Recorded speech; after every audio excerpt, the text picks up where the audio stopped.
Hi guys, thanks for tuning in. For today's review, we're going to take a look at the Figma Bender the Hawk Guts from the Berserk movie by Max Factory. And here's the packaging for Figma Guts. Very standard Figma style packaging with the window in the front. Nice earthy color scheme for Guts. And then spinning around to the side, you got a close-up shot of the figure. And on the back, you've got Guts in various poses as well as some accessories and gimmicks. And on this side, you've just got Figma action figure series. And on the top, same thing again with a shot of Guts' head. And on the bottom, same as the top. And on the inside of the packaging, it comes with this backing card with a perforated area. So you can use that as a backdrop for your DI stage stands, which are sold separately. And here you can see Guts sitting in the tray with his accessories. And the accessories and the figure have plastic sheets to protect the figure from paint rubs during transportation. And there is a separate tray on the back that houses his cape and scarf part. And here are the accessories that Guts comes with. Starting with the rack of hands. He comes with a pair of open palm hands for both left and right in different styles, of course, as his figure has the armor only on one side and the other side is bandage. Sword holding hands that are leaning kind of forward, and also a pair of sword holding hands that are holding the sword straight up and down. And that comes on a little nice clear rack there, which is cool. And he comes with an optional faceplate. So this is a angry, shouting, fighting face, which is really nicely painted, nicely sculpted. And it comes with its own neck joint. And then you've got his helmet. And that's really nicely sculpted, very fine detail. You can see the rivets on the helmet, which is really nice. And the front of the helmet, of course, comes off. So you can insert the head into the helmet and then put the faceplate on. It's a little bit tight. Once you get everything lined up, it'll fit nicely. And that's the helmeted head with a faceplate in it. And of course you can swap the faceplates between the angry face and the standard face. So both of these are interchangeable. And then you've got his sword, of course, the massive sword for Guts. Very nicely painted. I don't remember the blade being slightly bronze in color. I always thought it was meant to be just straight silver, but on this one it does have a brown kind of tinge to it, but it still looks nice. And of course the handle part pulls out, so you can slip the hands over it easily. And then he comes with his cape piece. Surprisingly, this thing is very, very heavy and very chunky. So we'll have to see how this balances on the figure once it's on. But it's a very chunky piece of plastic, very thick. And then of course his cape piece, well, his scarf piece that fits over his neck. And then you get the standard Figma bag, Ziploc bag, and also a Figma stand with a small extension piece. And the last thing to note, the figure actually came with a clear blade piece that's already inserted into the sheath. This piece is there just to keep the shape of this, I don't know what you call it, but the sword holding piece when the figure is in the packaging. And with the heads, they basically just pull off, but make sure you don't pull the neck piece out as well. And then you can put the helmeted head on, plug everything back, and that's how he looks with the helmeted head. The hands and the sword is also pretty easy to put on.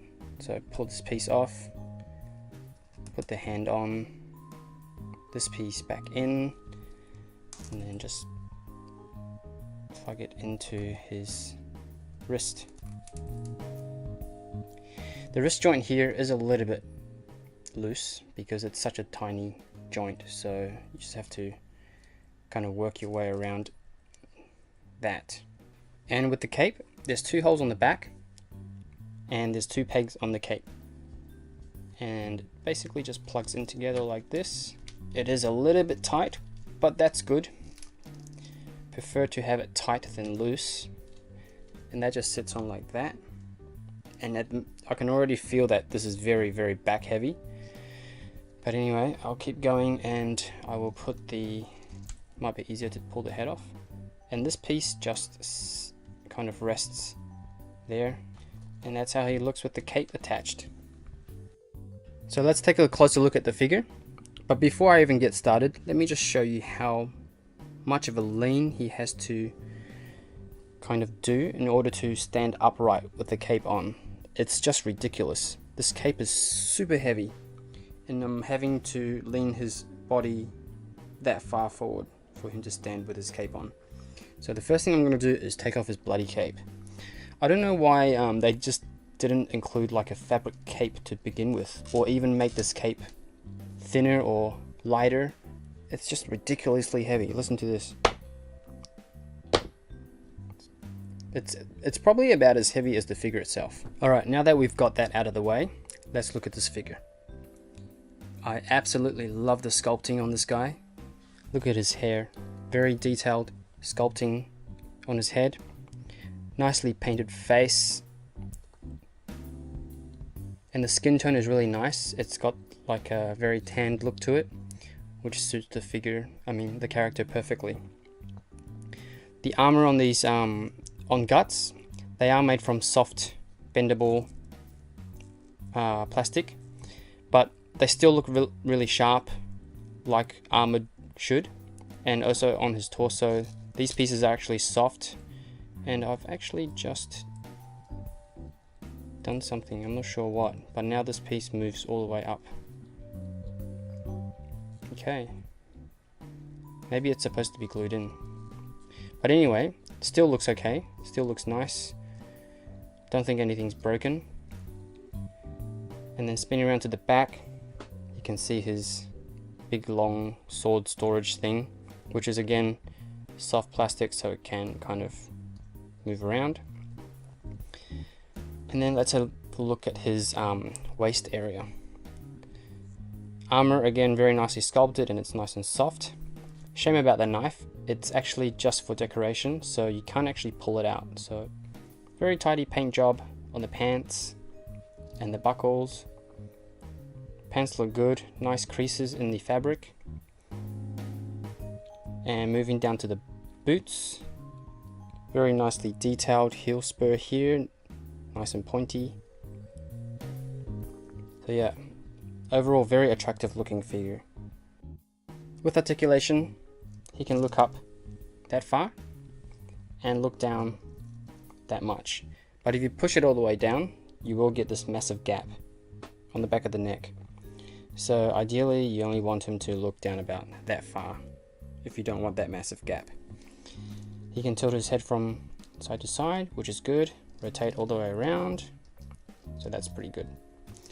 And then for his shoulders, he can lift his arms up that much, but you will have to bend the armor out of the way. And these armor pieces are actually attached to his shoulders, so they move with the whole arm, so that's good.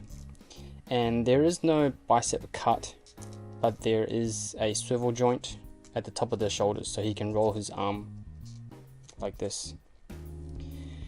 And then single jointed elbows, so it gives him a bit more than 90-degree bend. And with his wrists, he has pin and hinge joint, so rotate all the way around and also turn in and out, so that's pretty good. He does have a diaphragm joint, so that allows him to crunch forward that much and stretch back that much, and he can also do side to side. And then he's got a waist joint, which allows him to rotate all the way around. And this the waist piece here is actually soft as well, so everything here can move out of the way for articulation. So this whole piece is just sitting in there, which is soft. So he can do that much of a split. He can kick forward that much, and kick back that much. But obviously you have to kind of push it and squeeze this waist piece to get him to kick that far back. And then no thigh cut, but there is rotation at the hips. Single Figma joint for the knees, but it gives him much more than 90 degrees, which is really good. And he's got Figma joint for the ankles, but not much forward and back because of the sculpting gets in the way. So he can only tilt down that far and up that far. And he does have ankle rockers, thankfully, so that's good. And in terms of height, he comes in at just under 16 centimeters. And now for some size comparisons. First up is Figma Griffith. Here he is with SH Figuarts Tony Stark. Here he is with DC Icons Superman. And here he is with Marvel Legends Cyclops. This is an absolutely outstanding figure of Guts. It's very well sculpted. I love how all the armor parts are molded in this soft plastic so that it moves out of the way for articulation. And it's very realistically painted. He looks like he stepped right out of the animation. Every little detail has been captured. There's rivets on the armor plating, on his helmet. There's nice buckle detail on these belts. So it's pretty much a perfect figure. But there are a couple of downsides. First, I wish they had actually made this into accessories so you can pull the dagger out. Secondly, I do not know what they were thinking with this bloody cape. It's a solid chunk of plastic and it's just way too heavy. It makes the figure very back heavy when you've got him attached. They could have either made this thinner or given us a cloth cape like they did with the Griffith figure. I think if they had done that, just these two little things, this would have been a perfect action figure. And that concludes my review of the Figma Band of the Hawk Guts action figure from the Berserk movie. Hope you guys enjoyed the video and thanks again for watching. And don't forget to like, share and subscribe. And I'll see you guys next time for another toy review.